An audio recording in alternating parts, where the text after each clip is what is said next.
काली तारा महाविद्या शरसी भुवनेश्वरी भैरवी छिन्नमस्ता च विद्या धूमावती तथा वगला सिद्ध विद्या च मातंगी कमलायिका एतादशो महाविद्या सिद्ध विद्या प्रकीर्तिता मंगलमयी करुणामयी मा तारा সকলের মঙ্গল করো মা। জয় মা তারা। নমস্কার। আজকের এই আলোচনায় থাকবে গ্রহের উচ্চস্থ এবং নিচস্থ অবস্থান ঠিক কোন পর্যায়ে থাকলে আমাদের কি ইতিবাচক কিংবা নেতিবাচক ফলাফল আসতে পারে। বিভিন্ন মনীষী, বিভিন্ন সাধু সন্ন্যাসী এবং চিন্তাবিদরা মনে করতেন যে ভগবানের সবথেকে বড় দান হলো এই মানব জন্ম। আমরা বিভিন্ন সময় প্রায় ৩০ লক্ষ উদ্ভিদ এবং প্রায় ২৭ লক্ষ কীট পতঙ্গ, ১৪ লক্ষ পাখি এবং ৯ লক্ষ ছোট বড় মাছ, ৪ লক্ষ জন্তু পার করেই কিন্তু মানব জন্ম কিন্তু লাভ করি। অর্থাৎ প্রায় ৮৪ লক্ষ যোনি অতিক্রম করে কিন্তু এই মানব জন্ম কিন্তু আমরা পাই। সুতরাং এটি কিন্তু কখনোই বৃথা হতে দেওয়া যায় না।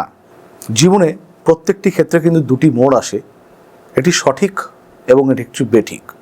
সঠিক যে রাস্তাটি সেটা কিন্তু আমাদের জন্য অত্যন্ত কঠিন হয় এবং বেঠিক রাস্তা অনেক তুলনামূলক সহজ হয়।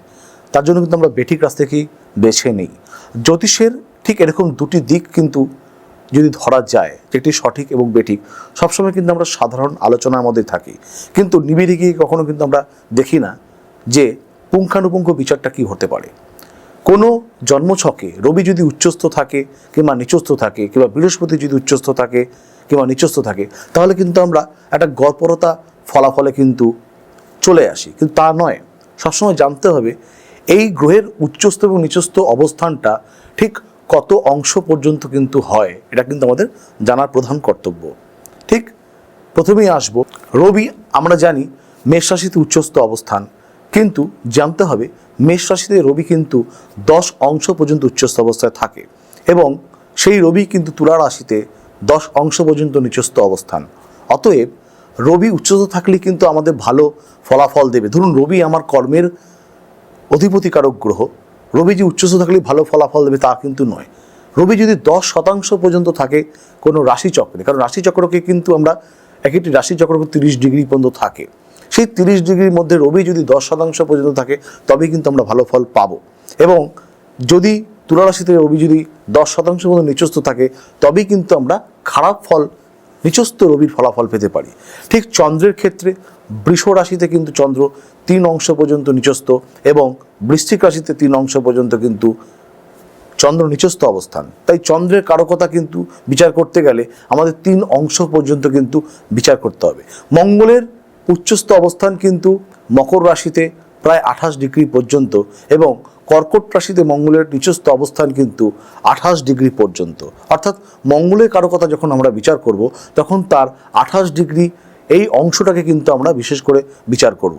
ঠিক একইভাবে বুধের ডিগ্রিগত অবস্থান কিন্তু বুধ উচ্চস্থ অবস্থায় থাকে কন্যা রাশিতে এবং মীন রাশিতে কিন্তু বুধ নিচস্থ অবস্থান।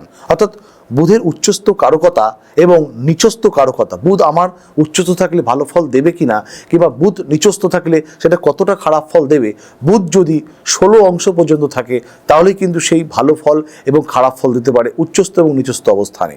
ঠিক বৃহস্পতি আমরা জানি কর্কট রাশিতে উচ্চস্থ অবস্থান এবং ঠিক উল্টোভাবে মকর রাশিতে নিচস্থ অবস্থান।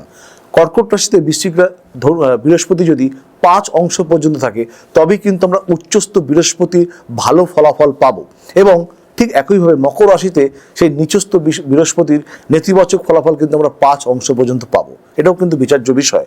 শুক্র ঠিক মঙ্গলের পরেই কিন্তু শুক্রের উচ্চস্থ ও নিচস্থ অবস্থান অংশগতভাবে বেশি। 27 ডিগ্রি পর্যন্ত মীন রাশিতে কিন্তু শুক্র উচ্চস্থ অবস্থায় থাকে। ঠিক উল্টোক্রমে কন্যা রাশিতে কিন্তু 27 ডিগ্রি পর্যন্ত শুক্র কিন্তু নিচস্থ অবস্থায় থাকে।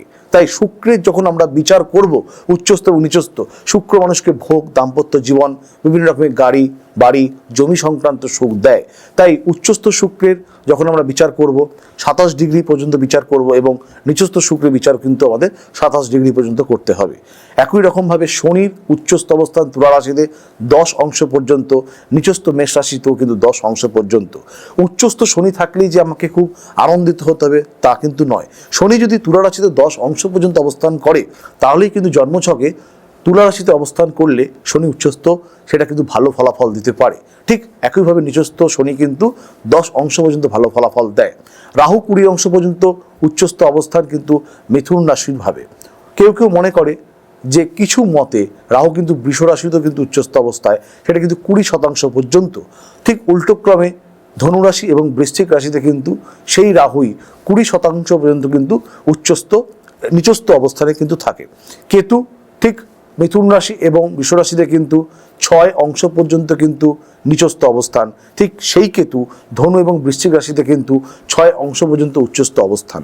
অর্থাৎ গ্রহের উচ্চস্থ এবং নিচস্থ অবস্থান যদি কোনো জন্মছকে কোনো জাতক জাতিকার থাকে, আমরা স্বভাবতই ভাবি যে উচ্চস্থ থাকলেই বোধহয় গ্রহের ভালো ফলাফল আমরা পাবো, কিংবা যদি কোনো গ্রহ আমাদের নিচস্থ থাকলেই হয়তো আমরা খারাপ ফলাফল পাবো।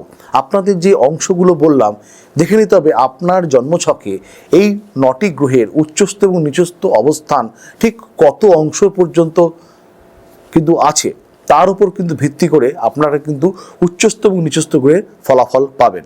প্রত্যেকেই ভালো থাকবেন। ফিরে আসবো পরবর্তী কোনো জ্যোতিষ ভিডিও নিয়ে। নমস্কার।